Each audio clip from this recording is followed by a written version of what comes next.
من چرا ناراحتی داداش؟ بابا از سینگلی مردم، هیچ کی بهم پا نمیده. اشکال نداره، مشکل استایله. بریم یه تریپ خوب بزنیم، من برای دوست دختر پیدا می‌کنم. خسته نباشید. یه دونه چالش هست، یه عدد تو ذهنتون انتخاب کنید. رفیقم بتونه اون عددو حدس بزنه، شماره‌تون میگیره. عددو بگید. 5001. 5001. خیلی ممنون. این عدد رو اشتباه خب چه فرقی میکنه؟ اون اول گفته 5 دیگه. شما خسته نباشید. بین شما و رفیقم یه دونه چالش میخوام برگزار کنم. هر کی زودتر سن من حدس بزنه 32 اون یکی رو میگیره. من 32 سالمه. یه حدس درباره سن من جاکش میزنی؟ 22 سال. آخه هر سن تو بهم بگو من 32 سالمه. آخه من 32 سالمه. ما یه دونه چالش داریم. اگر شما بتونی حدس بزنی که کجا این رفیق گام من زندگی میکنه، شما میتونید شماره اینو داشته باشید. بفهم. ماتی کرجه کرجه. گوشا.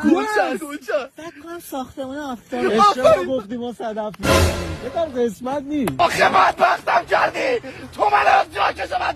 خب چه فرقی میکنه؟